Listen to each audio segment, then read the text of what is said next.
हमेशा 99% जो है मैरिजेस में पुरुषों का ही दोष होता है, इसीलिए ऐसी गलतियां भी हो जाती है। अतुल सुभाष पर हंसने वाली जज रीता कौशिक भी घिरेंगी, बड़े एक्शन की तैयारी में पुलिस। नमस्कार, मैं तमन्ना, आप देख रहे हैं द संकेत लाइव।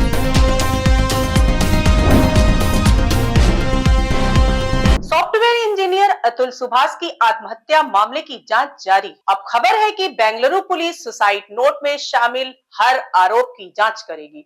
इनमें उत्तर प्रदेश के जौनपुर में फैमिली कोर्ट जज रीता कौशिक पर लगे आरोप भी शामिल हैं। शनिवार को ही पुलिस ने अतुल की पत्नी निकिता सिंघानिया, सास निशा सिंघानिया और साले अनुराग सिंघानिया को गिरफ्तार किया है। सूत्रों के हवाले से आपको बता दें कि एक वरिष्ठ आईपीएस अधिकारी ने कहा, डेथ नोट में जज के खिलाफ समेत जिन आरोपों का जिक्र किया गया है, हम सभी की जांच करेंगे। दरअसल सुसाइड नोट में अतुल ने 21 मार्च 2024 की एक घटना का जिक्र किया था।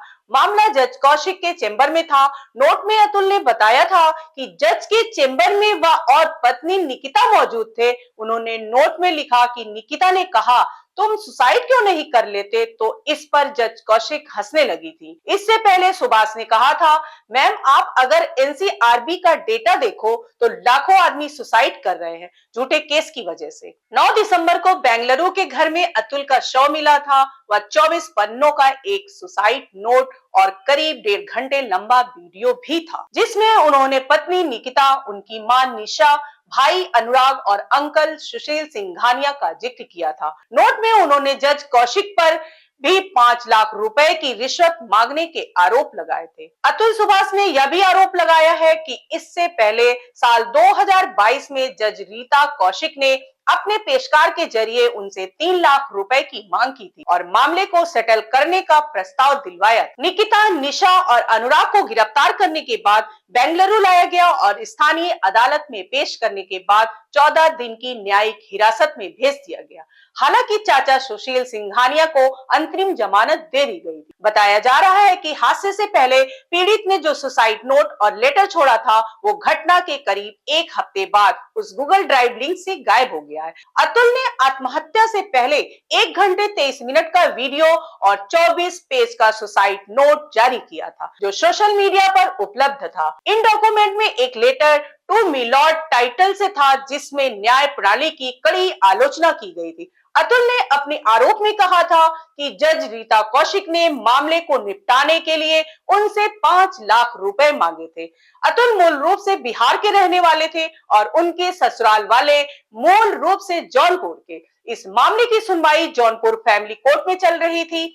कहा जा रहा है कि जिस ड्राइव में अतुल सुभाष के लेटर थे, वो वहां से गायब हो चुके हैं। टीओआई के मुताबिक उस ड्राइव में अब निम्नलिखित चीजें शामिल हैं। एक कविता जिसका शीर्षक था, मौत को डर नहीं लगता, राष्ट्रपति को संबोधित एक पत्र और एक घोषणा जिसमें अतुल ने निकिता द्वारा लगाए गए आरोपों को गलत बताया है। अधिकारियों की ओर से अभी तक कोई टिप्पणी नहीं आई है, लेकिन सोशल मीडिया यूजर्स ने इस मामले में पर्दा डालने का आरोप लगाया है, जिसने पूरे देश का ध्यान अपनी ओर खींच लिया है। इस घटना ने बड़े पैमाने पर आक्रोश पैदा किया है। कई लोग सबूत मिटाने के लिए सफाई अभियान चलाने का आरोप लगा रहे हैं और बेंगलुरु पुलिस से जांच की मांग कर रहे हैं। जब एक आदमी जो पीड़ित था, जो मर गया, जब उसका वकील उसके मरने के बाद एक स्टेटमेंट देने से कतरा रहा है, जब जांच की डिमांड करने से कतरा रहा है, तो आप समझ सकते हैं वो आदमी यहाँ किस हालात में केस लड़ रहा होगा। जज उसके खिलाफ थी, उसका जो अपोजिट पार्टी, उसकी जो पत्नी की ससुराल वाले उसके खिलाफ थे। ये लड़की का घर था, वो समस्तीपुर बिहार का था, बैंगलोर में काम करता था, एक 3rd प्लेस पे आता था, वो हॉस्टाइल फील करता था। उसका खुद का वकील पूरी तरह से तन मन धन से उसके साथ नहीं था। उसके मरने के बाद भी उसका वकील हिचक रहा है उसे पक्ष बयान देने का। अगर जिसको ऐसा वकील मिले, उसे न्याय कहाँ से मिलेगा। मैंने बहुत कोशिश की थी वकील साहब को समझाने की। उन्होंने जो ऑन कैमरे से बात हुई थी, उन्होंने कहा था कि आप बिल्कुल सही कह रहे हैं, जांच की मांग करेंगे। लेकिन जब मीडिया के सामने बाइट देके आई तो उन्होंने गोल मटोल आवाज में कुछ भी बोल दिया और यहाँ से चुपचाप निकल गए। तो मुझे पूरी तरह से डाउटफुल है कि ये जो वकील साहब है, जो सुरेश मिश्रा जी, उनका कहीं ना कहीं कंसर्न बहुत क्लियर नहीं था और इससे मेरा जो डाउट है वो और स्ट्रांग हो गया है कि पक्का जो अतुल सुभाष है वो यहाँ प्रताड़ित हो रहा था। पूरा सिस्टम मिलकर उसे एक्सटॉर्ट कर रहा था। उसका खुद का वकील उसे एक्सटॉर्ट कर रहा था, दूसरी पार्टी का वकील मिला हुआ था, जज साहब मिले हुए थे और दूसरी पार्टी मिली हुई थी। कुछ कुछ यूजर्स ने जिन्होंने पहले गायब फाइलों को सेव कर लिया था, उन्हें विभिन्न प्लेटफॉर्मों पर फिर से अपलोड कर दिया है ताकि जनता को उनकी पहुंच बनी रहे। आरोप यह भी लगाए जा रहे हैं कि कानून एजेंसियों ने गूगल के साथ मिलकर फाइलों को हटाने का काम किया है। आज के लिए बस इतना ही।